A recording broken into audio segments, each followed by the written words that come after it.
Nuestro mensaje lleva por título Cristo más grande y digno. Estaremos exponiendo el capítulo 7 de Hebreos, versículo 4. Tenga lista su Biblia allí y estaremos dando referencias espontáneas a este pasaje y algunas otras citas que nos ayudarán a ampliar nuestro entendimiento de este capítulo. No sé, mis hermanos, si alguno de ustedes, quizás aquellos que tienen internet, aquellos que hacen uso de las redes sociales, se percató de un video que se hizo viral, no solamente en internet, en Facebook, sino también en las noticias. Pues resulta que una señora, una ama de casa, quiso hacer su primer compra por internet. Ella, al entrar a un portal de ventas en internet, se encontró una vajilla blanca muy hermosa, con diseños hechos a manos y figuras artesanales de primera. Una hermosa vajilla. Pero eso no era todo, pues además de esto, esta preciosa vajilla la ofrecían a un superprecio de remate. Ella la vio, quedó encantada, no quiso perderse tan grande oportunidad, así que rápidamente corrió a su bolsa, sacó su tarjeta y compró no una vajilla, sino 2 vajillas, una para ella y una para su hermana. Pasaron los días, llegó el trabajador de correos, tocó la puerta, ella salió emocionada a recibir su entrega y vaya sorpresa, el señor de los correos traía un paquete pequeñito. Ella se decepcionó y dijo, creí que ya me había llegado mi vajilla. Pero vaya sorpresa que se llevó al abrir la cajita. Efectivamente, eran sus 2 vajillas, la de ella y la de su hermana, envuelta en un paquetito con una bolsita curiosamente envuelta y empaquetada. Su primera reacción fue obviamente enojo, se sintió burlada, se sintió decepcionada, pero después de pasar ese mal rato, no le quedó más que reírse de ella misma y reconocer que era muy obvio que una vajilla tan barata no podría ser más que otra cosa que juguete. Así que, aunque la imagen parecía una vajilla de verdad, su precio tan barato no podría implicar otra cosa. Así ella guardó esa vajilla en el estante de trastes como un simple adorno y un recuerdo a la confusión que vivió de ver una vajilla más grande de lo que parecía y cuando en verdad era tan pequeña. Mis hermanos, en la vida cristiana nos sucede algo muy similar, pero a la inversa. Cristo a primera vista nos parece pequeño, muy pequeño. Pero entre más nos acercamos a Él, entre más le conocemos, descubrimos que es más grande de lo que pensábamos, aún más grande de lo que podríamos imaginar. Todos aquellos, mis hermanos, que vengan al Señor con corazón sincero, descubrirán que Él es mejor de lo que ustedes hasta el momento creen, que hay más en Él de lo que pensamos, que hay mayor gloria, que hay mayor esplendor en Él de lo que hasta ahora hemos entendido. En una sola frase, todos los que se encuentren con Cristo jamás serán decepcionados. Descubrirán que en Él hay más de lo que buscaban. En esta mañana, mis hermanos, continuaremos con la exposición del capítulo 7 de Hebreos y observaremos que nuestro escritor, después de haber presentado la excelencia de Melquisedec, en los versos del 1 al 3, a partir del verso 4 comienza a amplificar esa grandeza, esa excelencia de la cual hemos hablado. Y ahora, en esta ocasión, escoge a Abraham, el patriarca, como la referencia principal para ayudarnos a elevar nuestras mentes a la grandeza de Cristo, representado en este hombre histórico llamado Melquisedec. Hebreos 7 del 1 al 4 dice: porque este Melquisedec, rey de Salem, sacerdote del Dios Altísimo, que salió a recibir a Abraham, que volvía de la derrota de los reyes, y le bendijo, a quien asimismo dio a Abraham los diezmos de todo, cuyo nombre significa primeramente rey de justicia y también rey de Salem, esto es, rey de paz, sin padre, sin madre, sin genealogía, que ni tiene principio de días ni fin de vida, sino hecho semejante al Hijo de Dios, permanece sacerdote para siempre. Verso 4. Considerad pues cuán grande era este, a quien aún Abraham el patriarca dio los diezmos del botín. Melquisedec, mis hermanos, es un tipo, una ilustración antigua de qué y cómo sería Cristo. Esto lo mencionamos con mayor detalle en nuestro mensaje anterior. Pero ahora nuestro texto trae a la mesa a este personaje importante del Antiguo Testamento que se llama Abraham. Pero, ¿quién era Abraham? ¿Quién era Abraham? ¿Por qué nuestro escritor, para demostrar la grandeza de Melquisedec, trae a la mesa a este personaje llamado Abraham? Abraham, entre los judíos, fue un hombre de preeminencia. Fue un hombre de preeminencia y con justa razón. ¿Por qué? Las mismas escrituras, al referirse a Abraham, lo llaman el padre de todos los que creen. Lo llaman, al referirse a Abraham, se refieren como todos los que son de la fe, son llamados hijos de Abraham. Él es llamado en las escrituras príncipe de Dios, el amigo de Dios, el padre de la circuncisión. En él todas las familias de la tierra serían benditas y su fe es un patrón para todos los creyentes, de acuerdo a Gálatas. Y ahora también aún todos los que mueren en Cristo, se les dice, fueron al seno de Abraham. Es por esta razón, mis hermanos, que los judíos se gloriaban en la grandeza del padre Abraham. Ellos creían que por el solo hecho de venir de su linaje, habían corrido con la mejor de las suertes. Venir de Abraham era lo que mejor les podría haber pasado, pues no había otro más grande que él. Abraham fue un hombre con una muy alta dignidad. Él fue el fundador del pueblo israelita. Él fue el padre de donde saldrían todos aquellos que fueron escogidos por Dios. Él fue el medio bendecido por Dios para preservar la religión verdadera. Abraham sería también un medio desde donde fluiría la gracia divina a todos los pueblos. A Abraham le fueron hechas grandes promesas y a su posteridad. Todo privilegio religioso que el pueblo de Israel disfrutó, lo disfrutó porque descendían de Abraham. Abraham era grande, un hombre muy grande, un principal entre los judíos. Es por esta razón que nuestro escritor, reconociendo que Abraham era tenido por los judíos como el más grande entre ellos, es por esta razón que presenta este argumento en el verso 4. Él dice: considerad cuán grande era este. Pero se refiere a Melquisedec, a quien aún Abraham, el gran patriarca, dio diezmos del botín. La escritura, mis hermanos, al decir considerad, nos está diciendo a nosotros: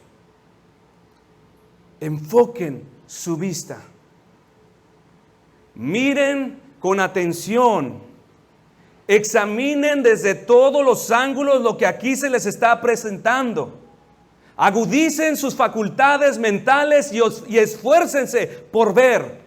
Esfuércense por recibir esta verdad que a continuación les entregaré. Considerad pues cuán grande era este. Miren cuán grande era Melquisedec. Miren qué asombroso era Melquisedec, a quien aún Abraham, el patriarca, dio diezmos del botín. Con estas palabras le estaba diciendo a este grupo pequeño de cristianos judíos: miren, si Abraham era grande, ¿cuánto más grande entonces es Melquisedec? Quien Abraham, el patriarca, este gran hombre, dio los diezmos. Y note, mis hermanos, que la grandeza de Melquisedec se amplifica aún más cuando nuestro escritor no solamente llama a Abraham Abraham, sino que lo llama Abraham el patriarca. Con este distintivo se refiere a él. Con este distintivo de principal, de supremacía, con este distintivo trascendental, nos comunica que Abraham era grande, muy grande. Al llamar a Abraham patriarca, está enfatizando que desde Abraham se rastreaban todos los sacros privilegios que el pueblo de Dios disfrutaba. Todo aquello que era venerable y santo en el pueblo de Israel o bajo el sistema religioso al que pertenecían, era gracias a su patriarca Abraham. Mis hermanos, en ninguno de los descendientes de Abraham se reconoce una dignidad mayor. Todos sus descendientes no fueron más que subdivisiones de honor, subdivisiones de los privilegios de los que el gran patriarca representaba. De Abraham salieron reyes, de Abraham salieron sumos sacerdotes, de Abraham salieron profetas. Abraham como patriarca era un hombre de una muy alta y sagrada dignidad. Es por esto que nuestro escritor les quiere recordar con estas palabras, Abraham el patriarca, para así poder aumentar aún más su grandeza y poder tener un mejor y mayor acercamiento a la verdad de que Melquisedec era aún más grande. Considerad pues cuán grande era este, a quien aún Abraham el patriarca dio los diezmos del botín. El sello, la marca que ratifica la grandeza de Melquisedec sobre el patriarca Abraham, es este acto de inferioridad de parte de Abraham frente a Melquisedec. ¿Cuál es este acto? Entregar los diezmos. Este acto de parte de Abraham no solo se reconoce la inferioridad de Abraham ante Melquisedec, sino al referirse a Abraham como patriarca, nos está declarando que todos los grandes hombres del pasado, todos estos hombres que salieron de Abraham, sean reyes, sean sacerdotes, sean profetas, fueron igualmente inferiores. Al llamarle patriarca es como si todos los que salieron de Abraham, sean reyes, sean sacerdotes, sean profetas, entregaron los diezmos. Un símbolo de inferioridad a uno mayor que ellos. Con esta extensión de palabras, nuestro escritor nos está diciendo que este Melquisedec era más grande que los profetas, incluso más grande que el profeta más grande de Israel, Moisés. Nos está diciendo que este Melquisedec es mayor que todos los sacerdotes, incluso más grande que el primer sumo sacerdote de Israel, Aarón. Nos está diciendo que este Melquisedec es más grande que todos los reyes, incluso más grande que el más grande rey de Israel, David, y aún más esplendoroso y sabio que el rey Salomón. Considerad pues cuán grande era este. Ahora algo muy importante, mis hermanos, que no debemos olvidar. Melquisedec era solo una sombra. Melquisedec era solo un tipo.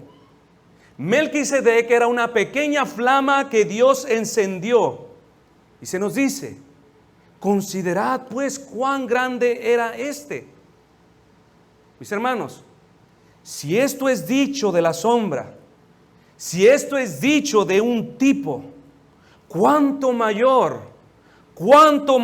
y cuánto más grande es Cristo, quien es la esencia misma, quien es la sustancia real tipificada en este hombre llamado Melquisedec.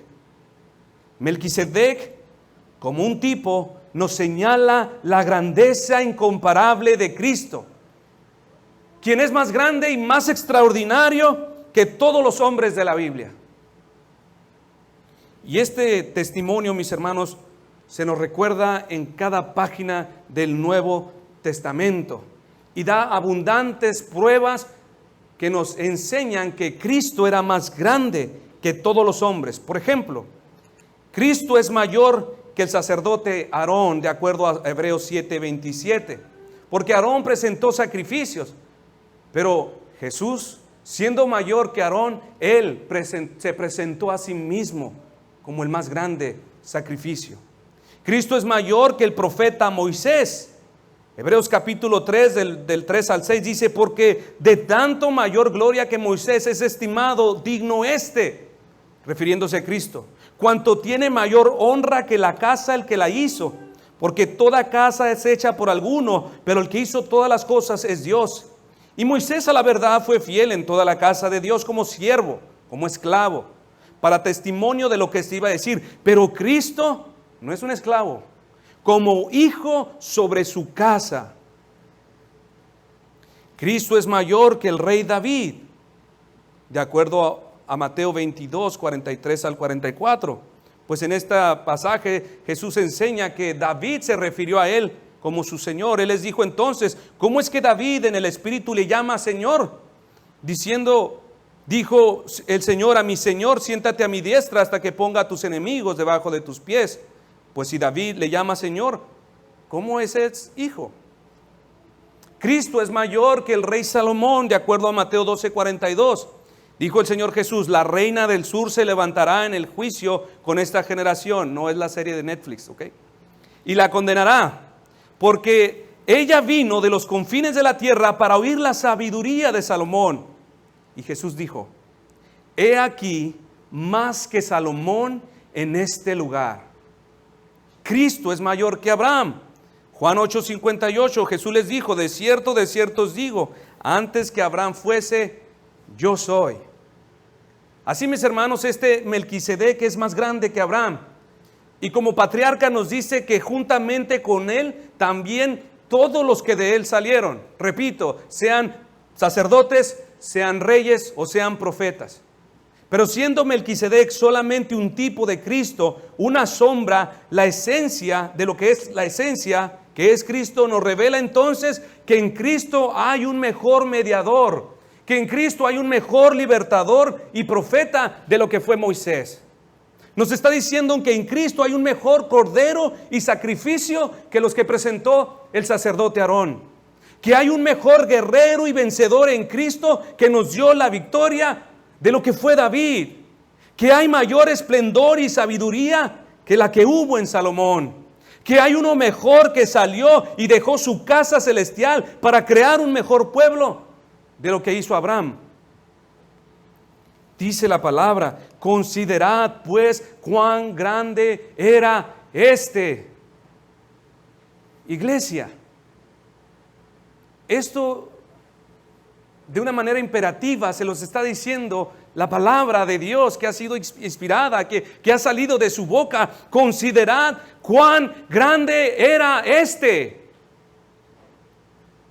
Como cristianos, mis hermanos, tenemos una responsabilidad y Dios demanda esta responsabilidad. Descubran la grandeza del Hijo. Descubran la grandeza del Hijo. Esa es la voluntad de Dios, que conozcamos al Hijo y que una vez conociéndole nos maravillemos de su gloria.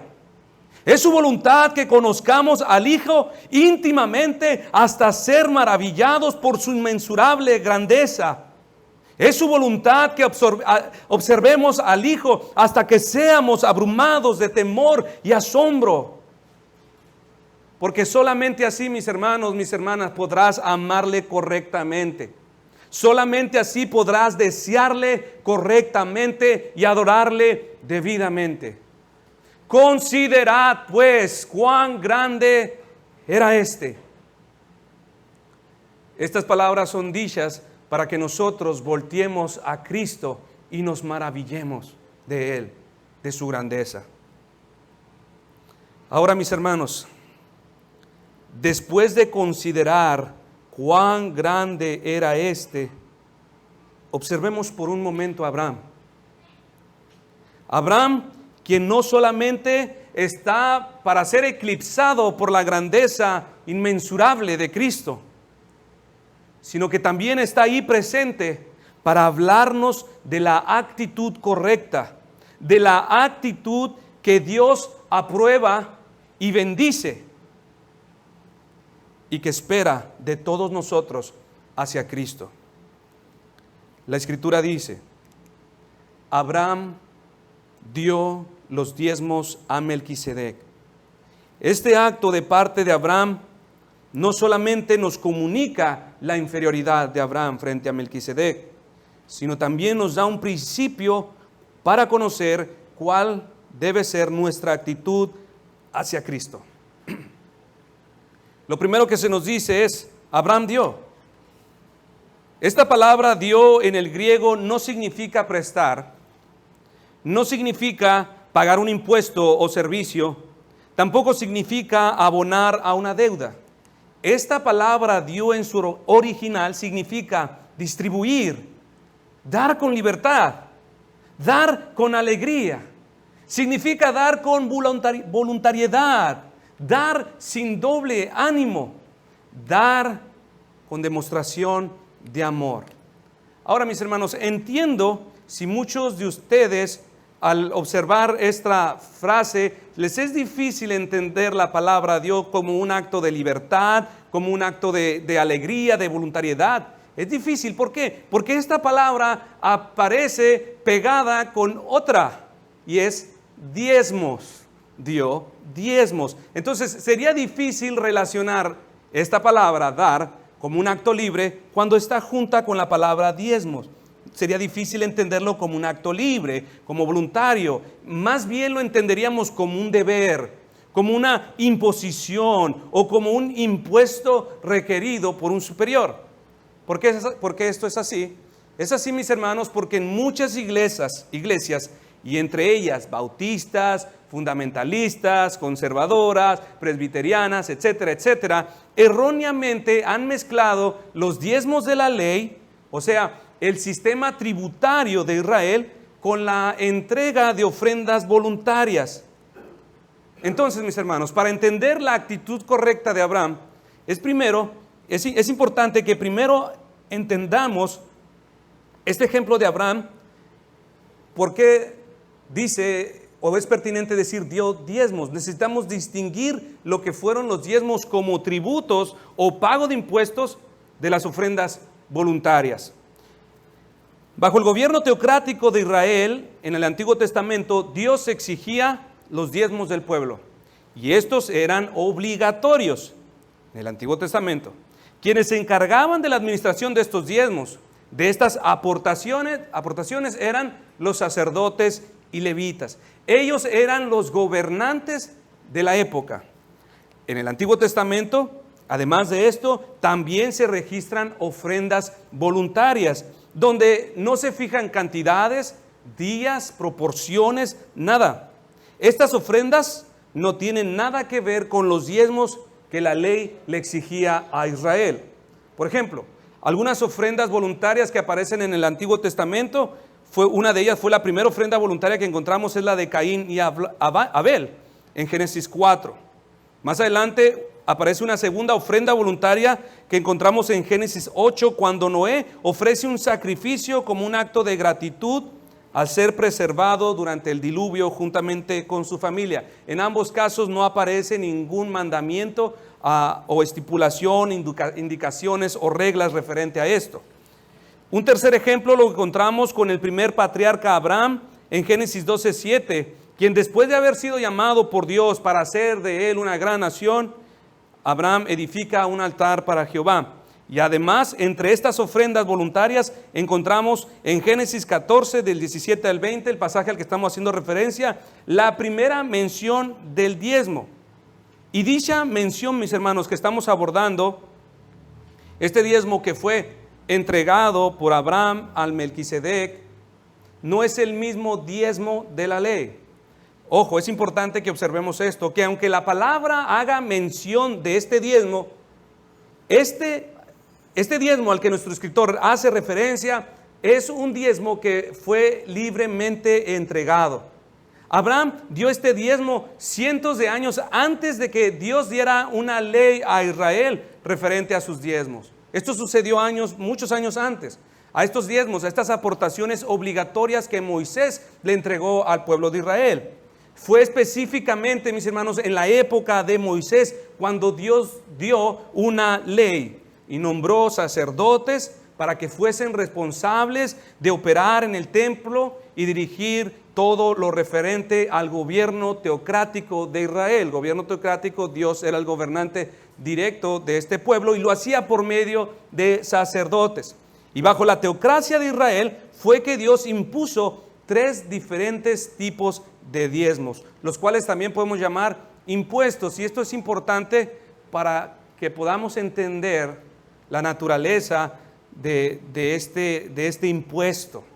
Por ejemplo, el primer diezmo o impuesto obligatorio ordenado por Dios consistía en dar el 10% de los animales, el 10% de los productos agrícolas. Este era usado para suplir las necesidades físicas de los levitas, de acuerdo a Números 18, 25 al 30. Tenían la obligación legal de dar un 10% de estas cosas. El segundo diezmo o impuesto obligatorio ordenado por Dios consistía en dar el 10% para el bien de la adoración religiosa de los judíos y también para promover la fraternidad nacional, de acuerdo a Deuteronomio 12, 11, 17 y 18.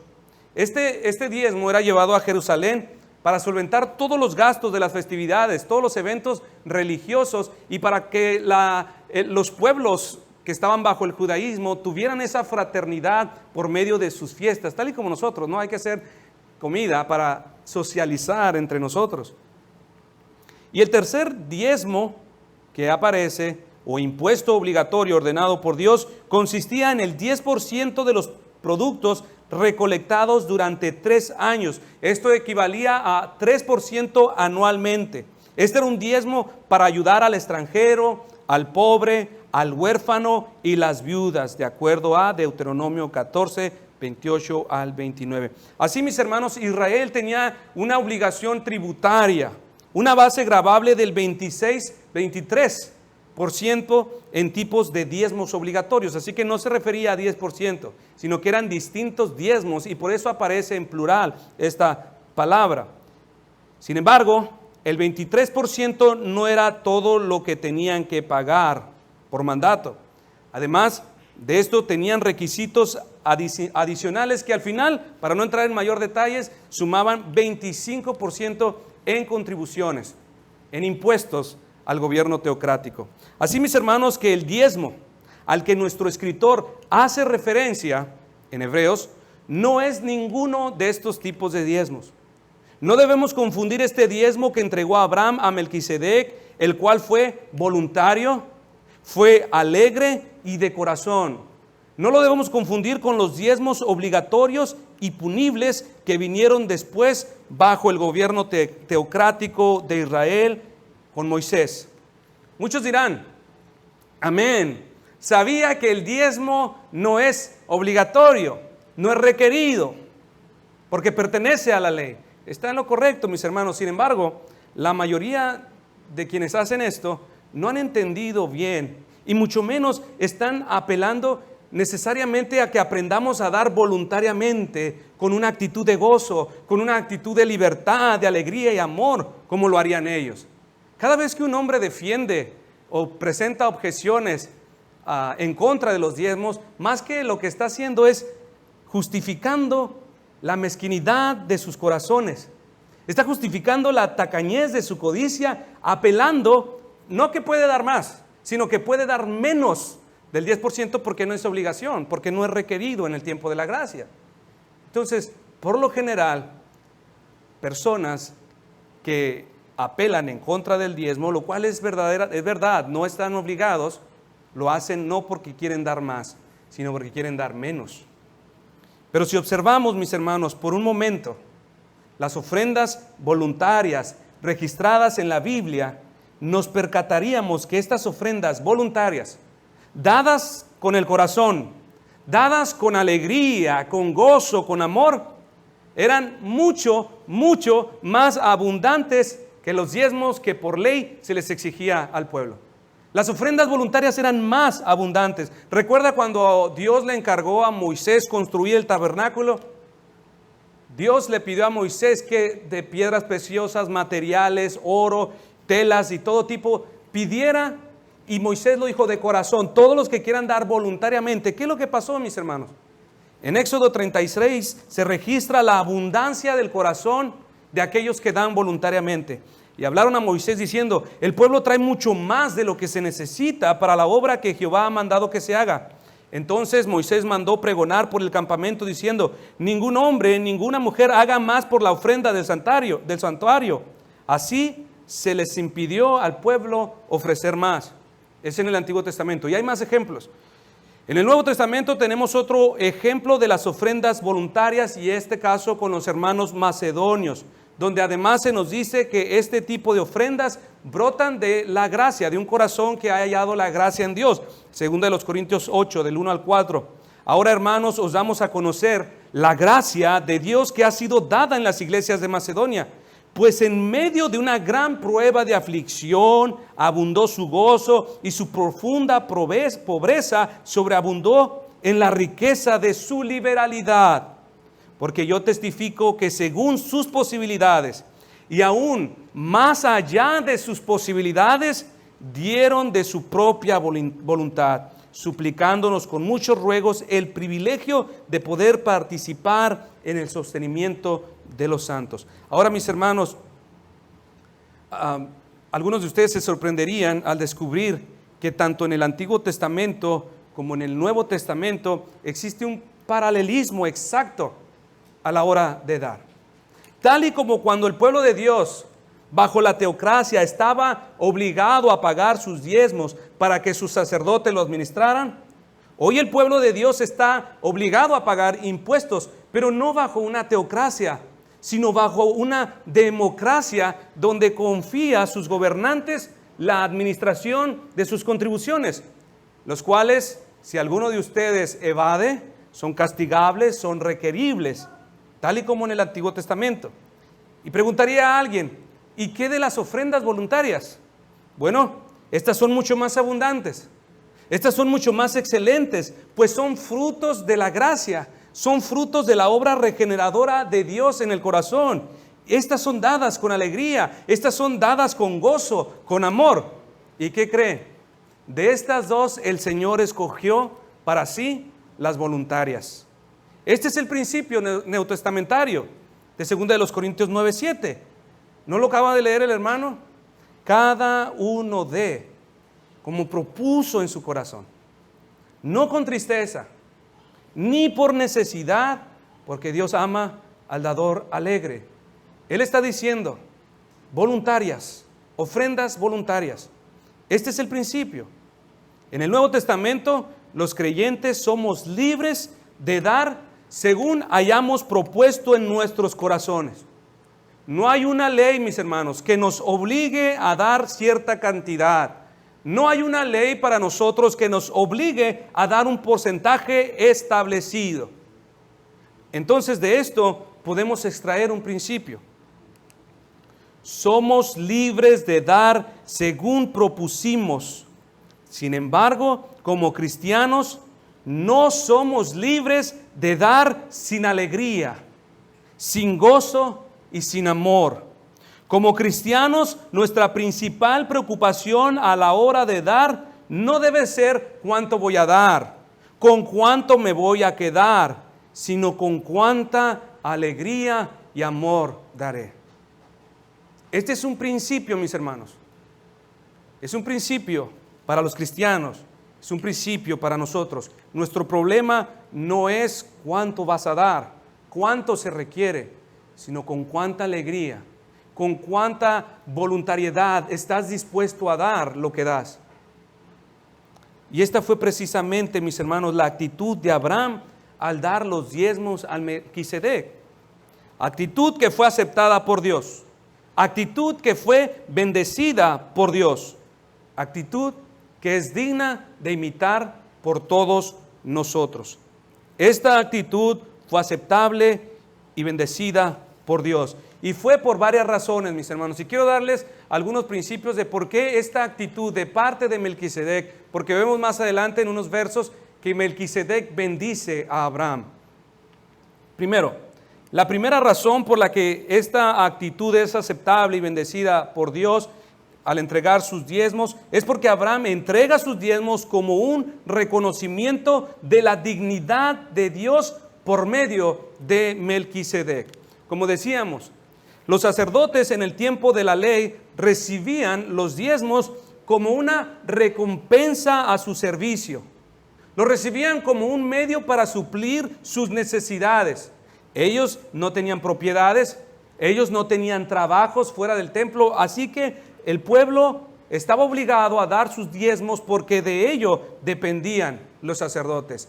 Estas eran sus contribuciones, estos eran sus impuestos al pueblo, a los sacerdotes. Sin embargo, mis hermanos, cuando volteamos a este cuadro que nos presenta Hebreo, en las Escrituras no dice nada acerca de que Melquisedec haya dado apoyo militar a Abraham.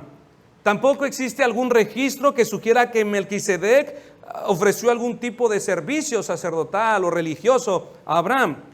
Simplemente Abraham dio reconociendo que Melquisedec es digno de recibir los diezmos, independientemente si haya sido beneficiado o no de parte de Melquisedec.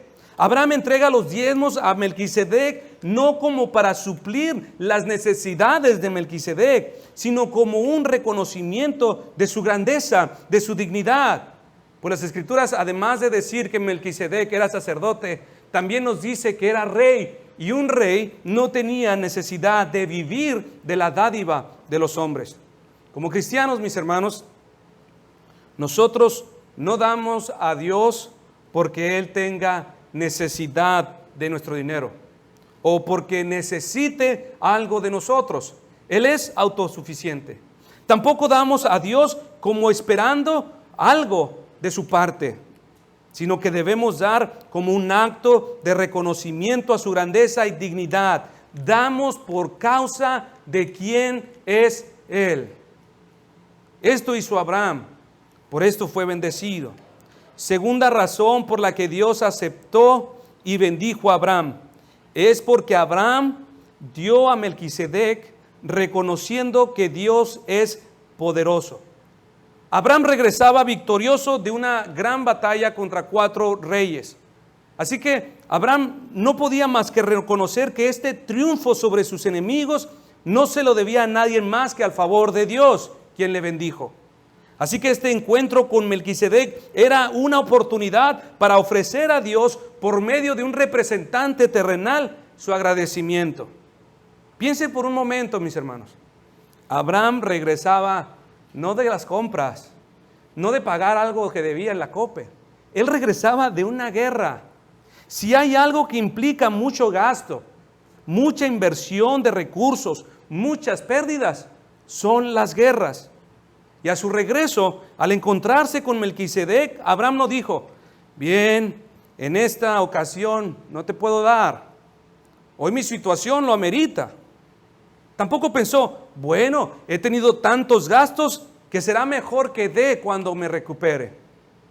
No, a pesar de todo esto, Abraham dio. Y como explicamos al principio, esto significa dar sin doble ánimo. Abraham no tenía un conflicto interno entre dar o entre no dar, entre con cuánto me quedo o con cuánto me llevaré. La devoción que los cristianos, mis hermanos, deben presentar a Dios debe ser sin un conflicto interno, sin luchas internas por si doy, por si no doy, por si me va a faltar. La devoción de los cristianos de Macedonia en el Nuevo Testamento representa este mismo principio que estamos abordando. Ellos, en su estado de mayor pobreza, más carente, dice Pablo, que dieron más allá de sus posibilidades. Así es como los cristianos dan, mis hermanos. Ellos dan como una respuesta a la gracia de Dios que nos libró, no de poderosos enemigos terrenales, sino fuerzas y principados, potestades espirituales, de enemigos mayores. Los cristianos, cuando dan, no sufren un conflicto interno entre dar o no dar. Su devoción, mis hermanos, por Dios regula sus mentes, sus motivaciones. Por eso pueden dar sin esperar nada a cambio, Por eso pueden dar aunque necesiten después. Pueden dar cuando lo necesiten, pueden dar como quieran porque son libres. Y dan sin las acusaciones de su conciencia cuando dan. Su devoción regula todo lo que ellos hacen y sus mismas conciencias aprueban que es bueno lo que hacen cuando dan. Tercera razón por la que Dios aceptó y bendijo a Abraham fue porque Abraham dio con libertad. Como decíamos, Abraham no tenía ninguna obligación de dar o cuánto dar a Melquisedec. No existía un mandamiento que regulara su forma de Abraham. Lo que Abraham dio, lo dio libre y con alegría. ¿De dónde podemos afirmar esto? La Escritura nos dice que Abraham dio los diezmos del botín. No dice que Abraham dio diezmos de todo lo que tenía. Él decidió dar solamente del botín, aun cuando tenía mucho más. Pero fue libre. Dar solamente lo que él propuso. Dar un porcentaje de su botín. Lo dio de corazón. Bajo la gracia, mis hermanos, los cristianos estamos libres de las exigencias de la ley. No tenemos un mandamiento que nos obligue a dar alguna cantidad o proporción. Pero esto no significa que nuestra libertad consiste en dar en base a nuestro estado de ánimo o en base a nuestros caprichos personales. Dar con libertad, tal y como Abraham dio, significa que damos en base a nuestro amor, damos en base a nuestro gozo, damos en base a nuestra gratitud. El dar a Dios, mis hermanos, tiene que estar en armonía con todas estas nuevas virtudes de los creyentes. Estas virtudes que han venido a partir de un corazón regenerado. Un creyente se niega a sí mismo y ama a Dios más que a él mismo. Dan sin presión, dan sin miedo al castigo y dan sin buscar una recompensa. Mis hermanos, muchos de ustedes pueden dar y pueden dar mucho, pero pueden darlo sin alegría, pueden darlo sin gozo, pueden dar lo que dan sin amor. Pero esto, mis hermanos, no es fruto de la gracia. Simplemente un corazón legalista. Esto proviene más de un corazón incrédulo. Pueden dar peleando con sus conciencias. Esto es mucho, esto es poco. Por lo tanto, mis hermanos, como cristianos, repito, nuestro problema no está en cuánto dar, sino con cuánta alegría, gozo y amor daré. Estas actitudes a la hora de dar son las que Dios se preservó para sí. Ustedes cuando dan a Dios, no están dando como dan su pago de impuestos, sus aportaciones, sus deducciones del ICR y 2% y todo lo que el gobierno nos requiere. Tienen excusa para sentirse que están perdiendo su dinero. Pero cuando damos a Dios, el dador de todo, no debería ser un problema. Y por último, mis hermanos, este acto de Abraham fue aceptable y bendecido por Dios porque Abraham dio a Melquisedec lo mejor de lo mejor. Considerad pues cuán grande era este a quien aún Abraham el patriarca dio diezmos del botín. La palabra botín denota lo mejor de lo mejor. La palabra botín es usada para referirse a los primeros frutos, denotando así lo mejor de la tierra, lo mejor que produce la primera cosecha. Recordemos, mis hermanos, que Abraham regresaba de una guerra. Y lo que habría de tomar por botín, obviamente que no sería lo peor que hay en esa nación que conquistó, sino que tomaban lo más útil, lo que más les servirá, lo que mayor valor tiene. Toman lo mejor de lo mejor. Entonces, al decirnos que Abraham dio los diezmos del botín, nos está diciendo que aún Abraham, de entre lo mejor que tomó, seleccionó aquellas cosas que habría de entregar a Melquisedec. Tomó lo más selecto, lo mejor de lo mejor. Dio el pináculo del botín. Esta palabra es lo que se denota en su original, el pináculo de lo mejor. En este acto de parte de Abraham a Melquisedec se nos recuerda a todos nosotros los cristianos que Dios es digno de recibir lo mejor de lo mejor. no nuestras obras. Lo mejor de lo mejor. No lo que no me sirve, sino lo mejor de lo mejor. No lo que no necesito, sino lo mejor de lo mejor. El Señor es digno de recibir, mis hermanos, y obviamente no solamente me estoy refiriendo al dinero. Nunca lo hemos hecho en la iglesia. De hecho, yo creo que es no sé después de cuánto tiempo estamos mencionando algo acerca de las ofrendas. Pero con esto quiero agregar también, mis hermanos, que el Señor es digno de recibir lo mejor de nuestra fuerza, lo mejor de nuestra juventud, lo mejor de nuestra experiencia, lo mejor de nuestros recursos, lo mejor de nuestro tiempo, lo mejor de nuestra salud, lo mejor de nuestras vidas, mis hermanos. Muchos presumen de amar a Dios con celo, pero es solo en apariencia, es solo hipocresía, porque solamente dan las obras de su tiempo, solamente ofrecen lo peor de su energía, lo peor de sus cuerpos, lo peor de su servicio, lo peor de sus recursos, lo peor de su preparación. Lo mejor lo han reservado para sí. Y si esto hacen, mis hermanos, lo que den, no lo están dando con alegría. Si es que dan, no lo están dando con amor. Si es que algo ofrecen, no lo están dando con gozo. Por esa razón, mis hermanos, ante el reconocimiento de la grandeza de Melquisedec, Abraham respondió correctamente y dio. Así Dios le bendijo. Verso 6, pero aquel cuya genealogía no es contada de entre ellos, o sea, Melquisedec, tomó de Abraham los diezmos y bendijo al que tenía las promesas. ¿Quieres ser bendecido por Dios? Esto parecerá una afirmación muy extraña en nuestra iglesia, pero no se preocupe, no le diré, da tus diezmos, no lo que queremos decir. No le diré dar cierta cantidad, no, mis hermanos. Solo le aconsejaré, conforme a las Escrituras, aprendan a dar con esta actitud. Aprendan a dar, sea lo que hayas propuesto en tu corazón, pero hazlo con alegría. Sea lo que hayas propuesto dar en tu corazón, asegúrate de darlo con gozo.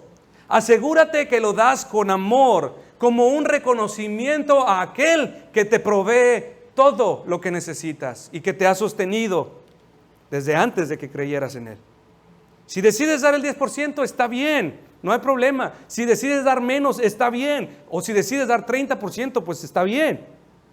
Pero asegúrate de lo que estás dando, lo des con amor, con gozo, con libertad. Ahora, mis hermanos, como decía, no nos referimos solamente a dar financieramente. De hecho, si eso creemos, mis hermanos, y si eso yo creyera, estaríamos totalmente equivocados. ¿Recuerda la historia del joven rico? Este nos recuerda que Dios no es digno de una parte. Nos recuerda que Él es digno de todo. Y este joven rico no estuvo dispuesto a darlo. Y se fue triste y se perdió para siempre. Esta exhortación, mis hermanos, es para todos nosotros. Pero especialmente quiero agregar algo que casualmente me encontré en un estudio. Y este estudio se lo decía a los jóvenes, porque ellos son los que nos sucederán en el futuro. Recientes estudios en referencia a dar, y dar en general, demuestran que cada vez más jóvenes se unen a las iglesias con la sola expectativa de recibir, ya sea para aprender o disfrutar del servicio de la iglesia los días domingos, pero viven exentos de cualquier obligación con la iglesia, tienen un compromiso con su fe personal, pero no un compromiso con su iglesia local. Por esta razón, dice este estudio, no dan lo mejor de ellos, no dan lo mejor de su juventud, de su fuerza, de su energía, de su preparación, ni tampoco contribuyen financieramente en su gran mayoría. Ese es un problema de las iglesias, es un problema en la juventud. Así que, mis hermanos, tanto jóvenes como adultos, como ancianos, asegurémonos que nuestras conciencias estén reguladas por la palabra y que sean nuestras conciencias que aprueban todo lo que ofrecemos al Señor, ya sea en tus recursos, tu compromiso, tu tiempo, tus deseos, tus pensamientos. En otras palabras, asegúrate de que estás respondiendo a la grandeza y dignidad de Cristo al dar todo lo que por gracia has recibido. En conclusión, la inferioridad de Abraham se confirma por medio de entregar a Melquisedec los diezmos. De esta manera se ilustra la grandeza de Cristo, quien es más grande que Abraham mismo. Y siendo Abraham un patriarca, se nos declara abiertamente que Cristo es mayor a todos los que de Abraham salieron, sean reyes, sacerdotes o profetas. Pero es este acto de parte de Abraham hacia Melquisedec, no solamente nos habla de su inferioridad delante de Cristo, sino también se convierte en un modelo ejemplar que nos enseña cuál debe ser nuestra actitud correcta para con Cristo, quien es digno de recibir de nosotros no lo que nos sobra, no lo que no queremos o lo que ya no nos sirve, sino que es digno de recibir de nosotros todo cuanto tenemos. En sencillas palabras, mis hermanos, es darle lo mejor de lo mejor.